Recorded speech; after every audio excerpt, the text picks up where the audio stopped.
Imagine a man who conquered almost all of Europe in just a few years. Kings feared him. Soldiers worshipped him. Empires hated him.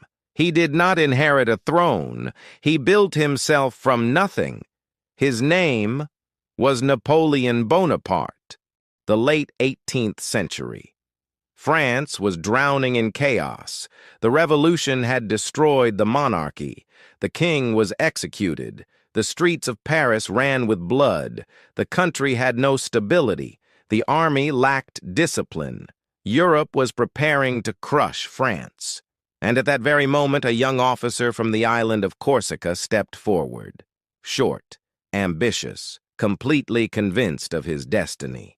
Napoleon was not born a legend. He grew up in a modest family. His French carried a heavy accent. He was never fully accepted as one of them. But he had two powerful weapons: a brilliant mind and ruthless determination. He understood mathematics. He mastered artillery. He understood people. And he knew France needed victories. Short, ambitious, completely convinced of his destiny. His first great fame came in Italy. A young army, poorly supplied, outnumbered.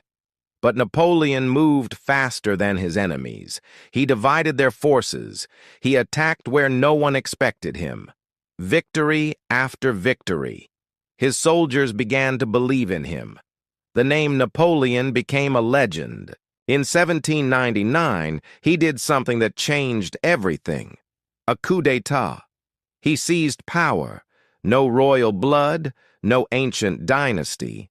But in reality, he ruled France.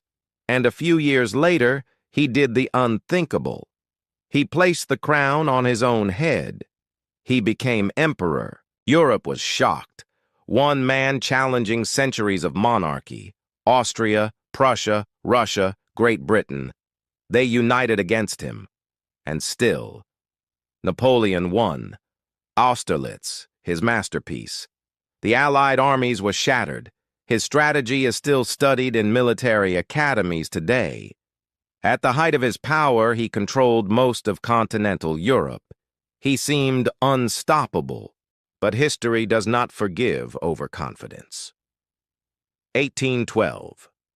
A decision that would seal his fate. The invasion of Russia. 600,000 soldiers crossed the border, and then disaster, winter, starvation, scorched earth. The army began to disappear. Out of 600,000, only a fraction returned. This was no longer triumph. It was catastrophe. Europe rose again, this time together. Napoleon was defeated. He was exiled to the island of Elba. It seemed like the end, but it wasn't. He escaped, returned to France, and for 100 days, he ruled again. The world watched in disbelief. Then came Waterloo, the final battle, the final chance, the final mistake, defeat, permanent. He was sent far away to the remote island of St. Helena in the Atlantic. There, he would die, alone, no army, no empire, no throne. And yet, here is the paradox. He lost, but he changed the world forever. His military reforms reshaped European armies. The Napoleonic Code became the foundation of modern legal systems in many countries. His name became synonymous with ambition, genius or tyrant, liberator or conqueror. History still debates, but one thing is certain. Napoleon proved that one person can shake the world. The only question is, at what cost? If you want more stories about people who changed the course of history, subscribe. Because this is only the beginning. This is Mind Atlas Hub.